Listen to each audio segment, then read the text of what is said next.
Hello and welcome to 1000 Word Interviews. My name's Mordecai and today I'm joined by Reb. Yeah, thanks for having me. No worries, thanks for agreeing to do this interview. Very happy to be here. Hello, everyone. And first question, Reb, could you just tell us a few things about yourself? Yeah, sure. So my name is Reb, that's short for Rebecca. I'm an urban and regional planner, so I help design and plan for cities and also communities, and I do community engagement work as well. I'm an artist. I love to create things, especially drawings and illustrations, and I love riding bikes. And I live here, this is my backyard, with my partner and my pets, and I live in Adelaide. We're in Adelaide at the moment. Okay, fantastic. And today we're going to speak about a photo of yours, which has to do with one of your hobbies. But before we start speaking about this photo, could you give us a few clues as to some of the themes? Yeah, sure can. So the photograph, it's a bit about bikes, and it also is a bit about family and perhaps finding people who you can bring into your family as well. So perhaps your friends who you turn into lifelong family members. Okay, fantastic. Looking forward to it. So should we get started? Sure should, yeah. Okay. First question, could you describe what we can see in this photo? Yeah, so this photograph it shows an old man.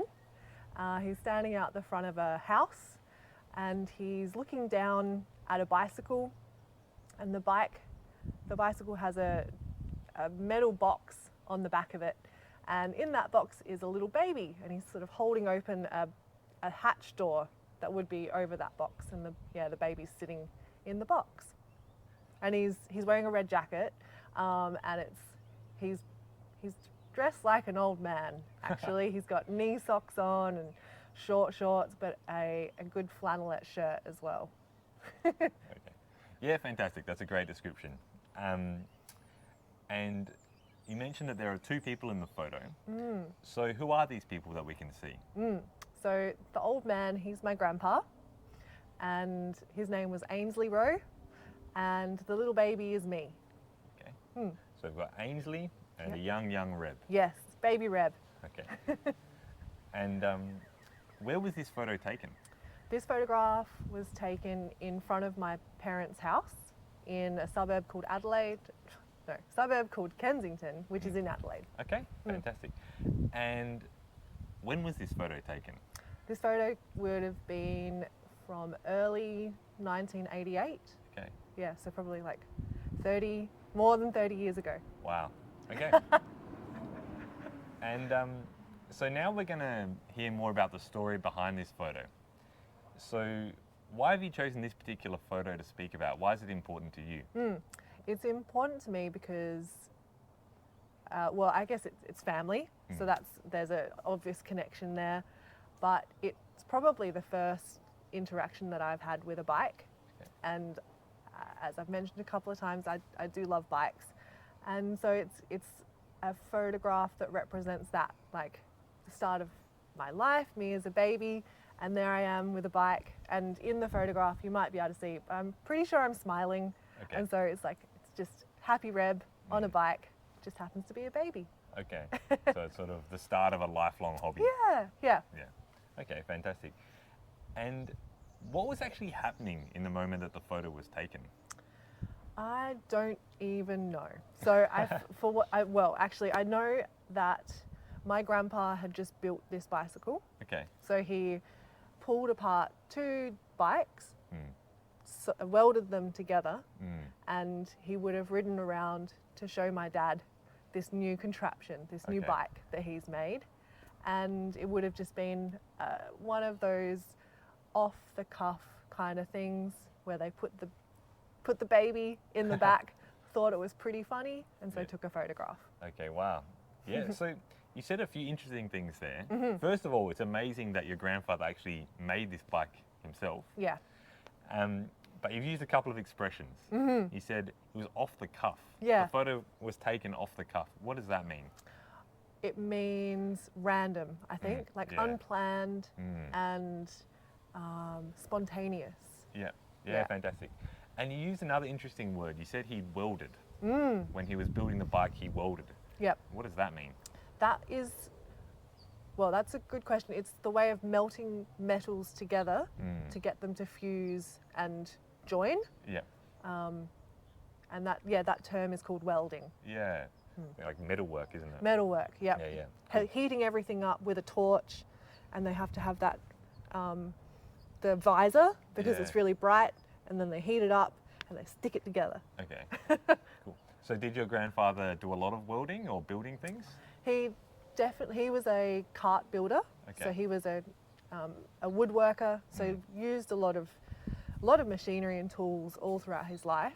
Yeah. Lots of wood, and he was also very handy at making just things in general. Yeah. And I don't know if he did weld lots of stuff, but he was good enough to do what he wanted to do often enough. Okay. Yeah. Cool. So, returning to the theme of bikes, because you mentioned that you love bikes, can you tell us more about this hobby and this interest? Yeah. So I mostly love bikes for their ability to get us around places. Yeah. And so I don't race bikes, and I don't even really ride bikes just for the fun of it, in a way. Like, I use them to transport. I ride them to work and to places that I need to get to. Yeah. But I just love how simple that transport is. Of course, the environmental benefits of using less fuel and oil.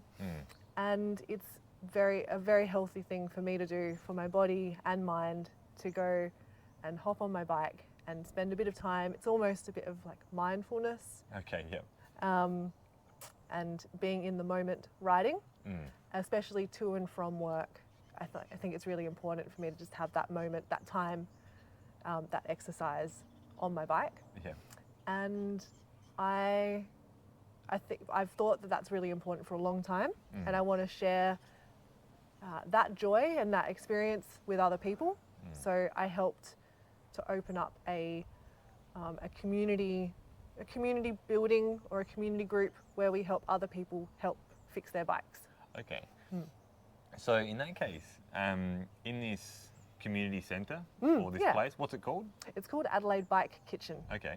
So at the Adelaide Bike Kitchen, where you help people fix their bikes, does that mean that you also have great practical skills like your grandfather?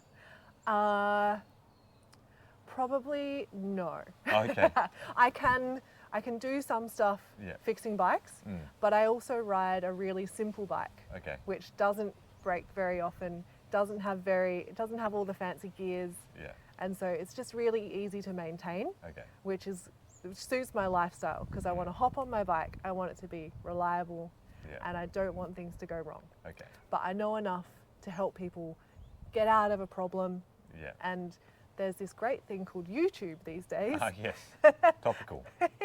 Which, if you know keywords to search for, you can usually find the way out of most problems. Okay. Bike related anyway. Yeah. Yeah. So you're not a bike mechanic, but you know some things. Yeah. You're pretty good. That's a good, maybe. I'm sure. okay. Yeah, cool. And do you have any other sort of fun stories to do with bikes, or have you had any special experiences to do with bikes that you'd like to share? Yeah, sure do. So coming back to the bike in the photograph with my grandpa, I used that bike as a touring bike. Okay. And so that was the bike that, because it had these boxes on the back, and I still have the bike, and it since that photograph was taken, it's actually got a new box on the front, on the handlebars. So more storage space, so great. I used that bike to go bicycle touring around Kangaroo Island, which is an island off of South Australia's coast. Yeah. And you were there as well. That's true. And we caught the ferry across from the mainland to Kangaroo Island, and then spent a week riding in really hot weather, actually, riding from beach to beach. And I had that funny bike, which was full of things, and when I rode along the rough roads in Kangaroo Island, it sounded like I was a biscuit barrel, like rattling all over the place. It was so old. It was so old, yep. So You said you use it to go on bike tours, bike touring. What does that actually mean? So it is like hiking. Mm. That's probably maybe a good way to describe it, except you have your bike with you Yeah. and you try to carry everything that you might need on your bicycle. Okay. So you might have a pack or a bag on the front, Mm. some perhaps on the frame, and then a carrier on the back. Yeah. And so you just try to look after, be self-sustained on your bike and with you. Okay, yeah, like hiking in a sense, you carry everything. That's like it. a turtle. Yeah, like kind a turtle. of. Yeah. Okay, cool. Well, I think that's about all we need to talk about today. But I have one final question, which may or may not have to do with the photo. But what's something that you're looking forward to in the future? Well, my partner and I are actually getting married. Okay, Ooh, I touched the mic. Sorry. that's okay. And so that will be a nice time to have a bit of a party, enjoy with family and friends, Yeah. and then we'll probably go for a bit of travel as well. Okay. Well, congratulations. Thank you. Should be great fun. And yeah, thanks again for speaking with me. It's been interesting. I've enjoyed it a lot. Great. Yeah, I've had a great time. Thank you. Cool. And thank you all for watching. As always, you can find the questions and answers from our conversation below, as well as a brief lesson plan for English teachers. So thank you all. See you next time. See you later.